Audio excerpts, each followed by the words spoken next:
हाय दोस्तों, मैं Khalil Haveri, founder and CEO of explore education and technology services. आज हम अकाउंटिंग टेक्नोलॉजी के बारे में बात करेंगे जो हमें टैली में हेल्प होगा। Goods, the things which are produced और purchase not for use but for the selling purpose are known as goods. दोस्तों, जो भी चीजें हम खरीदते हैं बेचने के लिए, बेचने के मकसद से, उसको कहा जाता है गुड्स। बिजनेस को रन करने के लिए हम कई सारी चीजें खरीदते हैं, लेकिन चंद चीजें हम खरीदते हैं सिर्फ बेचने के लिए, उसको कहा जाता है goods. Assets, the things which are produce और purchase not for sale for but the use in the business are known as assets. यहाँ पे इसका उल्टा है दोस्तों, चंद चीजें हम खरीदते हैं बेचने के लिए नहीं, इसको इस्तेमाल करने के लिए, इसको कहते हैं असेट्स। इन दोनों के डिफरेंस को आप समझना चाहते हैं तो मैं आपको एक एग्जांपल देता हूं। आपने बिजनेस स्टार्ट किया, जहां पर आप क्या करते हैं, कंप्यूटर्स को खरीदते हैं फिर उसे बेचते हैं।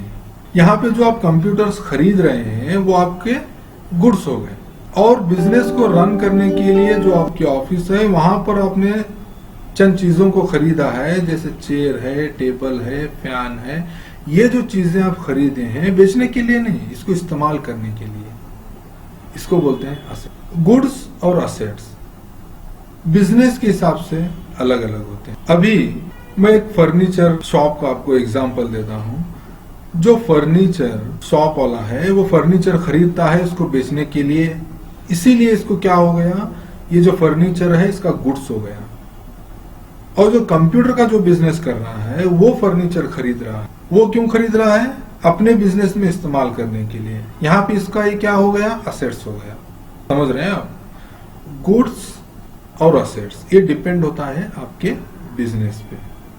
लेकिन आपको इतना याद रखना है कि जो चीजें हम खरीदते हैं बेचने के लिए इसको गुड्स कहा जाता है, जो चीजें हम खरीदते हैं इस्तेमाल करने के लिए उसको असेट्स कहा जाता है। फिक्स्ड असेट, असेट्स दो तरह के हैं, एक होता है फिक्स्ड और एक होता है current asset. The assets which are used for more than one accounting period are known as fixed assets. दोस्तों, जो असेट्स हम खरीदते हैं जो लॉन्ग टर्म के लिए यूज करने के लिए हम खरीदते हैं उसको बोलते हैं फिक्स्ड असेट। जैसे आपकी बिल्डिंग है, लैंड है, मशीनरी है, फर्नीचर है, ये सारे जो आते हैं फिक्स्ड असेट्स में आते हैं। सिर्फ एक अकाउंटिंग पीरियड के लिए हम इसको नहीं खरीदते।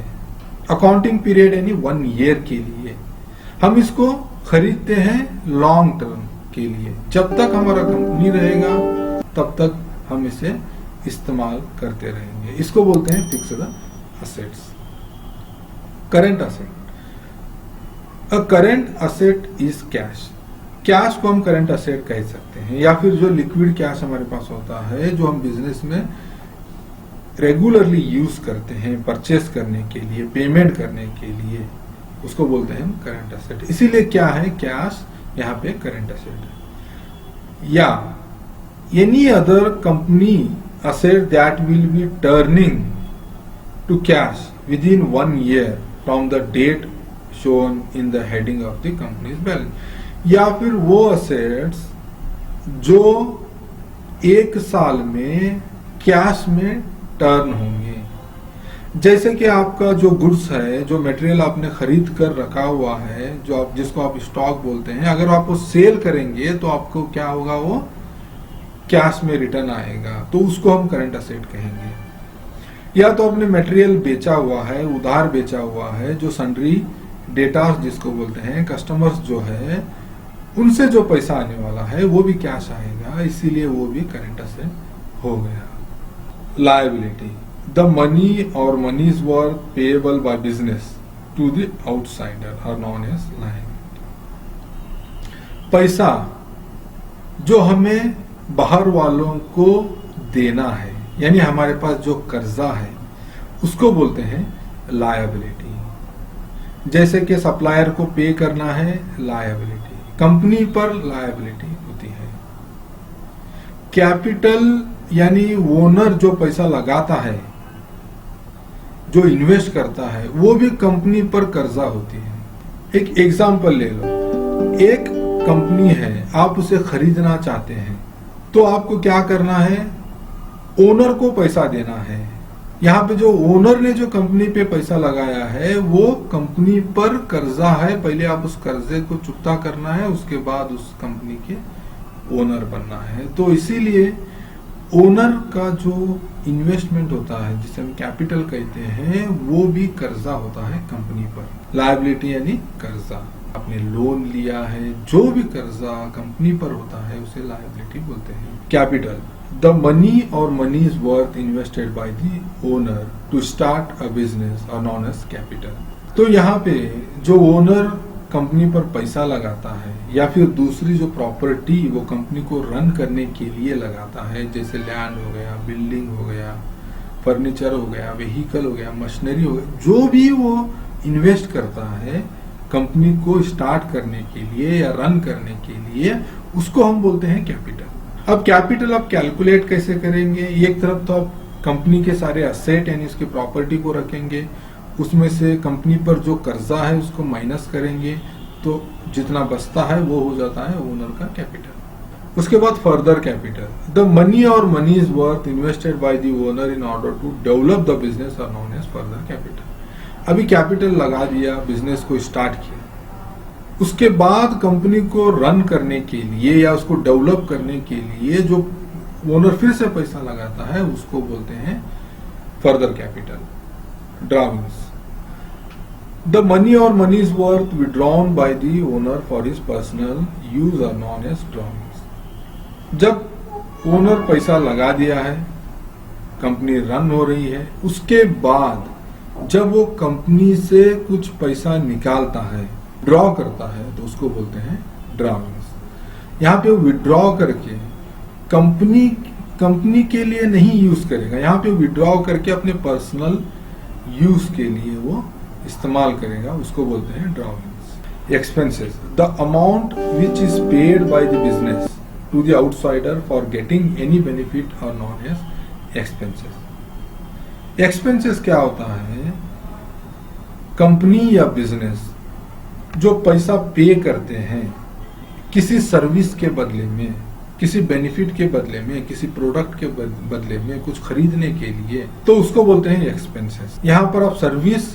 ले सकते हैं, जैसे इलेक्ट्रिसिटी है, या आप रेंट पे बिल्डिंग ले सकते हैं, ये सारी एक्सपेंसेस में आते हैं। यहाँ पर हम खर्च कर रहे हैं, इसके बदले में हमें कुछ बेनिफिट मिल रहे हैं। एक्सपेंसेस हम उसको कहते हैं जहां पर हम खर्च करने के बाद हमें कुछ ना कुछ उससे बेनिफिट मिले, उसको बोलते हैं अगर हम खर्च कर रहे हैं उसके बदले में हमें कुछ भी नहीं मिल रहा है तो उसको बोलते हैं लॉस। तो दोस्तों, एक्सपेंसेस दो तरह के होते हैं, एक डायरेक्ट एक्सपेंसेस होता है और दूसरा इनडायरेक्ट एक्सपेंसेस होता है। The expenses directly engage in production are known as direct expenses. जो खर्च प्रोडक्शन के लिए ही जो आते हैं उसको हम डायरेक्ट एक्सपेंस कहते हैं, या expenses completely relating to the factory are known as direct, या फिर वो कंप्लीटली फैक्ट्री रिलेटेड एक्सपेंसेस हो। यानी कि जब भी हम प्रोडक्शन कर रहे हैं, किसी चीज को बना रहे हैं, तब जो खर्च आता है उसको हम डायरेक्ट एक्सपेंस कहेंगे। अब एक एग्जांपल ले लीजिए, आपने बिजनेस स्टार्ट किया, आपका जो बिजनेस है कंप्यूटर खरीदना और उसके बाद उसको बेचना। जनवरी में आपने ऑफिस बना लिया, फर्नीचर ले लिया, इलेक्ट्रिसिटी है, एक एम्प्लॉय को आपने ले लिया। अच्छा, जनवरी से आपके एक्सपेंसेस स्टार्ट हो गए। आपने किस बिजनेस के लिए खरीदा है? आपको कंप्यूटर्स खरीद कर बेचना है। जनवरी में आपने कोई कंप्यूटर खरीदा नहीं और बेचा भी नहीं, लेकिन ऑफिस जो आपने ओपन किया है यहाँ पर खर्च आ रहा है, सैलरी है, इलेक्ट्रिसिटी है। फिर फरवरी में आए आप, यहाँ पर भी आपने कंप्यूटर खरीदा ना बेचा, लेकिन यहाँ पर भी आपको इलेक्ट्रिसिटी पे करना है, सैलरी पे करना है, यहाँ पे खर्च आ रहे हैं। लेकिन बिजनेस अभी स्टार्ट नहीं हुआ है, अभी प्रोडक्शन आप बोल सकते हैं, एग्जैक्टली वो स्टार्ट नहीं हुआ है जिसके लिए आपने ये ऑफिस को बनाया है। मार्च में आपने डिसाइड किया कि आप कंप्यूटर खरीदेंगे और उसको बेचेंगे। तो खरीदने के लिए आपने क्या किया, एक दूसरे सिटी को गए जो आपके नियर बाय है, वहां से आपने कंप्यूटर खरीदा और यहाँ लाके बेचा। अब वहां जाने के लिए जो खर्च आया, यहाँ लाने के लिए जो खर्च आया, आप वहां पे गए, ट्रांसपोर्टेशन जो आया, वहां पर आपने कंप्यूटर्स 10 कंप्यूटर वहां पे खरीदे, फिर वहां पे आपने कुली को लिया, वेजेस जिसे बोलते हैं, उसको पे किया, फिर वहां से आप उसको कैरी किया एक व्हीकल में, उसका खर्च आया। अब यहां पर फिर से आपने एक कुली को लिया, वो खर्च आया। तो ये जो खर्च आ रहे हैं ये जनवरी और फरवरी में नहीं आए थे, सिर्फ मार्च में आ रहे हैं, क्योंकि आपने अब प्रोडक्शन स्टार्ट किया है, अब आप बिजनेस कर रहे हैं। इसको बोलते हैं डायरेक्ट एक्सपेंसेस। अगर आप मार्च में भी नहीं करते तो ये एक्सपेंसेस नहीं आते। समझ रहे हैं आप? जब हम प्रोडक्शन को स्टार्ट करते हैं, जब हमारी फैक्ट्री वर्क करती है, जब जो खर्च आते हैं उसको बोलते हैं डायरेक्ट एक्सपेंसेस। इनडायरेक्ट एक्सपेंसेस जो ऑफिस में आ रहे हैं, आपका प्रोडक्शन चल रहा है या नहीं चल रहा है, इसका कुछ भी लेना देना नहीं है, लेकिन ऑफिस आपने जो ओपन किया है जनवरी में, फरवरी में, जो एक्सपेंसेस है वो इनडायरेक्ट है। इनडायरेक्ट एक्सपेंसेस हम उसको बोलते हैं। The expenses completely relating to the office are known as indirect expenses. समझ रहे हैं आप? प्रोडक्शन के टाइम पे जो खर्च आता है उसको डायरेक्ट एक्सपेंसेस कहते हैं। अगर प्रोडक्शन बंद हो गया तो खर्च भी बंद हो जाएंगे, लेकिन आपकी ऑफिस रहेगी, क्योंकि आपकी कंपनी बंद नहीं हुई, सिर्फ प्रोडक्शन बंद हुआ है। आपकी ऑफिस तो रहेगी, लेकिन ऑफिस में जो खर्च आते हैं उसको हम इनडायरेक्ट एक्सपेंस। एग्जांपल में आप देख सकते हैं, जो ऑफिस यहाँ पे मैंने लिखा है, इलेक्ट्रिसिटी, सैलरी, वाटर, ये हमेशा 1 ईयर के लिए वर्क करती है ऑफिस। यहाँ पर ये 1 ईयर एक्सपेंसेस आते रहेंगे, लेकिन जो हमारी फैक्ट्री है वो सिर्फ 6 मंथ्स, ईयरली 6 मंथ्स इसका प्रोडक्शन रहता है, तो वो 6 मंथ्स उतना ही वो खर्च आएंगे। ऑफिस के खर्च यहाँ पे इनडायरेक्ट एक्सपेंसेस हो गए, और फैक्ट्री के खर्च यहाँ पे direct expenses, losses. The amount which is paid by the business to the outsider without getting any benefit are known as losses. जब हम पैसा पे करते हैं, उसके बदले में कुछ बेनिफिट मिलता है, सर्विस मिलती है, प्रोडक्ट मिलता है, तो हम कहते हैं कि एक्सपेंसेस। हम पैसा पे कर रहे हैं, लेकिन उसके बदले में हमें कुछ भी नहीं मिल रहा है, कुछ भी सर्विस नहीं मिल रही है, कुछ भी बेनिफिट नहीं मिल रहा है, कुछ भी प्रोडक्ट नहीं मिल रहा है, तो हम उसको कहते हैं लॉसेस। मैं आपको एक एग्जांपल देना चाहूंगा। आपने एक चीज खरीदी, खरीदने के बाद आप देखते हैं कि वो डैमेज है, वर्क नहीं कर रही है, तो आपको बेनिफिट नहीं मिला, तो उसको आपने उस चीज को फेंक दिया, तो आपका लॉस हो गया। अगर आपने वो चीज खरीदी, वो वर्क में है, उससे बेनिफिट मिल रहा है, तो आपका एक्सपेंस हो गया। Income, the amount which is received by incurring some expenditure are known as income. जब हम कोई बिजनेस स्टार्ट करते हैं तो उसमें खर्च करते हैं, जो खर्च करने के बाद जो इनकम आती है उसको हम कहते हैं इनकम। जो अमाउंट आता है उसको हम इनकम कहते हैं। जैसा कि आपने कंप्यूटर बिजनेस स्टार्ट किया, ऑफिस बनाई, फिर कंप्यूटर्स खरीदे, खरीदने के बाद कंप्यूटर को जो आपने बेचा, जिससे इनकम आई या अमाउंट आया, उसको हम इनकम बोलते हैं। इनकम भी 2 तरह के होते हैं, डायरेक्ट इनकम और indirect income. The income which comes from factory are known as direct income. यहाँ पर जो फैक्ट्री के जो हमारा प्रोडक्ट्स हैं उसको सेल करने के बाद जो हमें इनकम आती है, जो प्रोडक्ट्स हम रेडी करते हैं, जब हम उसको सेल करते हैं, जो पैसा हमें आता है, उसको हम डायरेक्ट इनकम बोलते हैं। The income which comes, office से जो इनकम आती है, जैसे कि कमीशन आ रहा है, इंटरेस्ट आ रहा है बैंक से, यहाँ पे हमारे फैक्ट्री में बनाए हुए प्रोडक्ट को हम सेल नहीं कर रहे हैं, उससे हमें इनकम नहीं आ रही है। यहाँ पे हम लोगों ने कहीं पे इन्वेस्ट किया था, उस पर इंटरेस्ट आ रहा है, कहीं पे कमीशन आ रहा है, तो उसको बोलते हैं indirect income. Gain, the amount which is received without inquiring any expenditure are known as gain. हम को थोड़ा एक्सेस पैसा मिल जाता है विदाउट एनी एक्सपेंडिचर, हम कुछ भी खर्च नहीं करते हैं, उसके बदले में हमें पैसा मिल जाता है। वो कैसे? जैसे कि आपने एक जमीन खरीदी थी, उसकी वैल्यू बढ़ गई है अब, तो यहां पे क्या हो गया, उसकी वैल्यू जो आपके कंपनी में ऐड होगी, एप्रिसिएट होगी एवरी ईयर, तो यहां पे आपको गेन हो रहा है।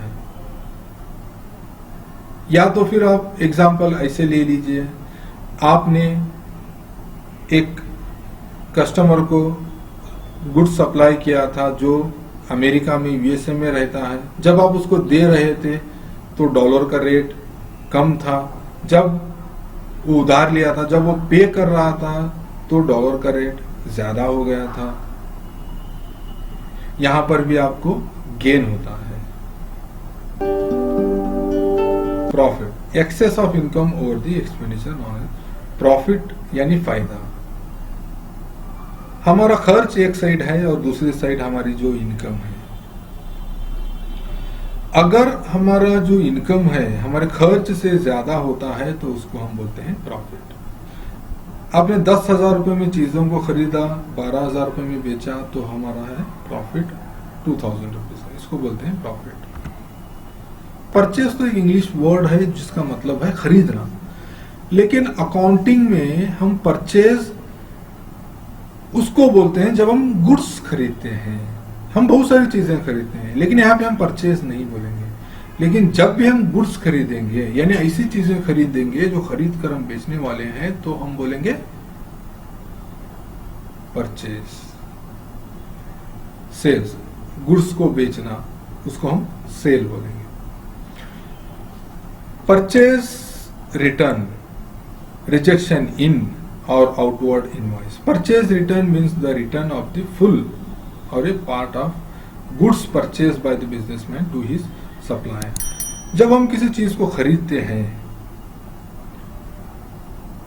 वो पूरा जब हम वापस करते हैं या उसका आधा, उसका पार्ट हम वापस करते हैं, तो उसको बोलते हैं परचेज रिटर्न। सिंपल वर्ड्स में खरीदी हुई चीज को वापस करना परचेज रिटर्न कहलाता है। खरीदी हुई चीज को वापस करना। सेल्स रिटर्न इसका उल्टा होता है।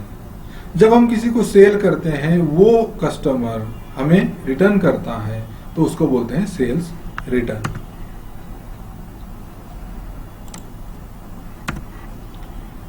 Data, the credit customer of the business. Credit customer of the business यानी उधार। उधार जो कस्टमर लेता है, उस कस्टमर को हम डेटर बोलते हैं। Creditor, the person from whom businessman used to purchase certain items is known as creditor। जब हम किसी के पास खरीदते हैं उधार, तो उसको हम बोलते हैं क्रेडिटर। जो हमें उधार देता है वो है creditor. Sundry debtor, all the credit customers known as sundry. Sundry का मतलब होता है वेरियस काइंड। यहाँ पे ऑल यानी कि कस्टमर्स या तो हमारे पास गुड्स खरीद सकते हैं, कस्टमर्स हमारे पास उधार ले सकते हैं। यहां पर गुड्स खरीदना एक अलग बात है, उधार पैसा लेना एक अलग बात है, या इंटरेस्ट पे पैसा लेना ये अलग बात है। तो ये सारे जो हमें हमारे पास उधार लिए हुए हैं, इनको हम कहते हैं सन्ड्री डेटास।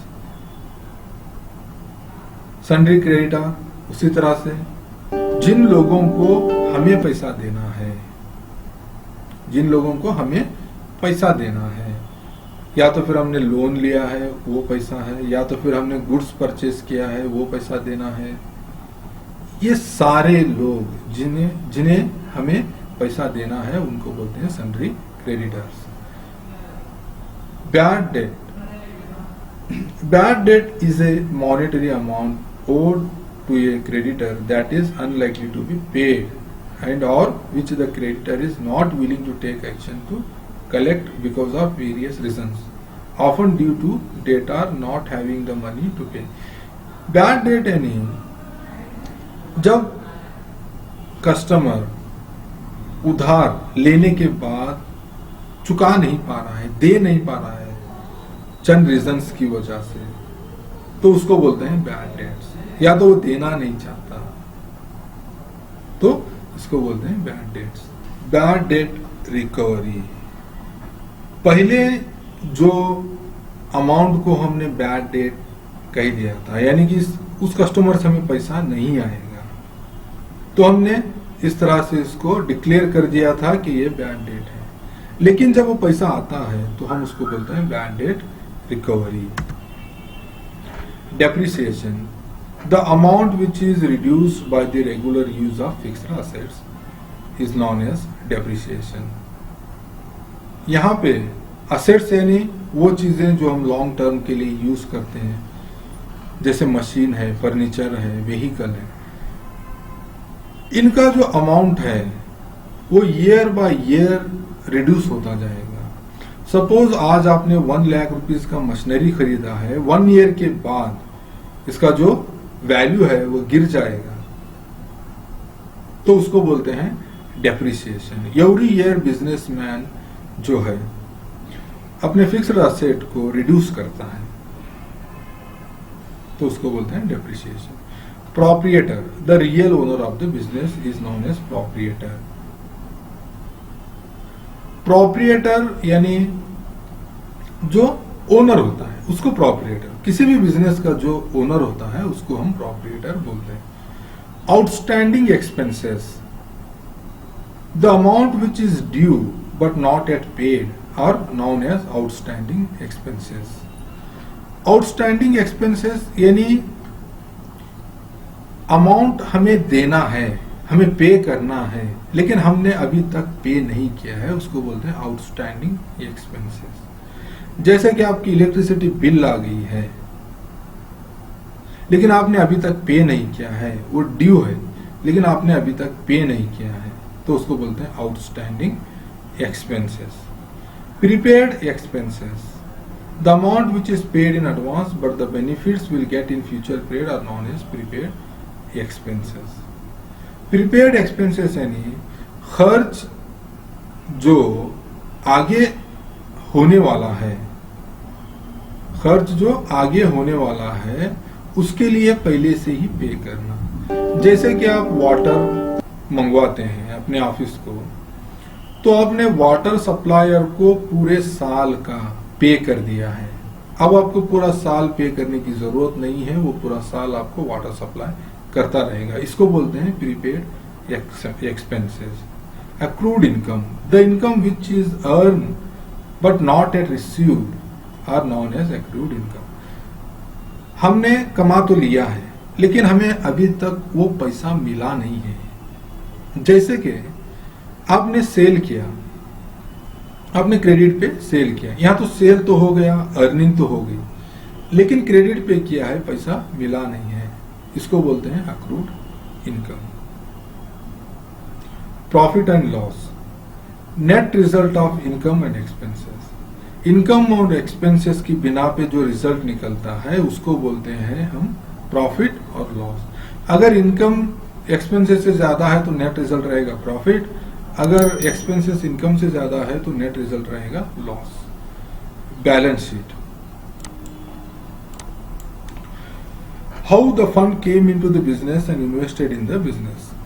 बैलेंस शीट क्या होता है कि पैसा किस तरह से बिजनेस में आया, कंपनी में पैसा किस तरह से आया और वो किस तरह से हम लोग उसको इन्वेस्ट किए, उसको खर्च किए बिजनेस को रन करने में, तो उसको बोलते हैं balance sheet.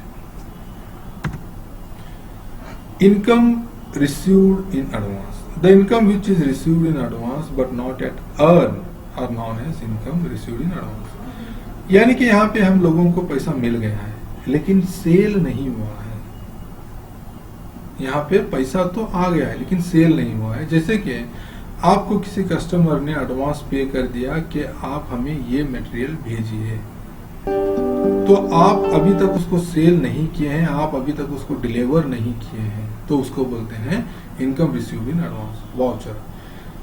A voucher is a document in support of A business transaction containing the details of such transaction. Voucher एक डॉक्यूमेंट होती है, टैली में हम लोग वाउचर एंट्री करते हैं हर ट्रांजैक्शन के बाद। अगर सेल हुआ तो सेल होता है तो हम सेल्स वाउचर एंट्री देते हैं, परचेज हुआ है तो परचेज वाउचर एंट्री हम देते हैं।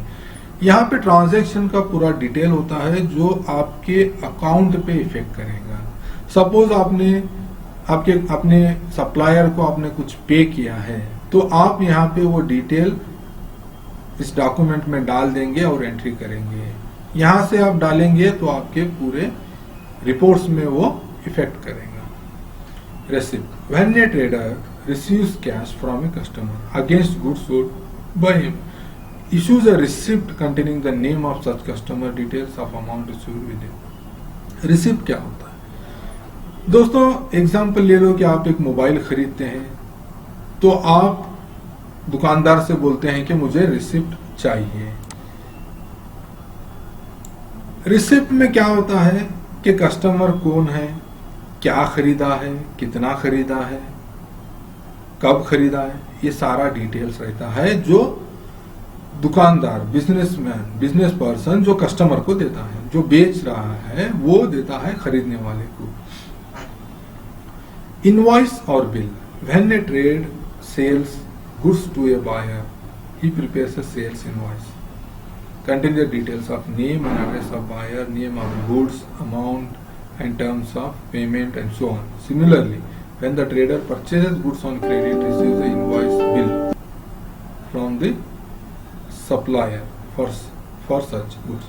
दोस्तों यहाँ पे क्या होता है, इनवॉइस और बिल। जब कस्टमर गुड्स खरीदता है सप्लायर के पास से, तब सप्लायर इसको इनवॉइस देता है जिसमें वही सारा डिटेल रहता है, जैसे name of the customer, address, क्या खरीदा है, कितना खरीदा है, इसको हम बोलते हैं bill.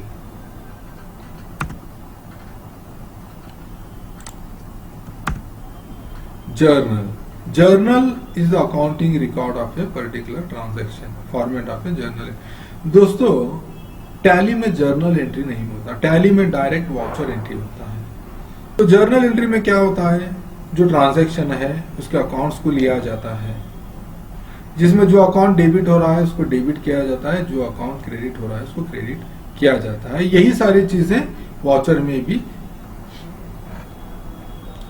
Laser, ledger is individual record as well as summary of a transaction pertaining to an account. Tally में अकाउंट और लेजर दोनों एक ही होते हैं, अकाउंट और लेजर दोनों एक ही होते हैं। हम अकाउंट को लेजर बोलते हैं, लेजर को अकाउंट बोलते हैं। ट्रायल बैलेंस, ट्रायल बैलेंस एक लिस्ट है जहां पे सारे अकाउंट्स के बैलेंस हमें मिल जाते हैं। दोस्तों प्रैक्टिकल जब आप टैली पे काम करेंगे तो आपको ये कॉन्सेप्ट बहुत ही आसानी से समझ में आ जाएगा कि लेजर क्या है, ट्रायल बैलेंस क्या है और फिर वाउचर क्या है। ये जो टर्मिनोलॉजी है हमें टैली पर काम करने के लिए बहुत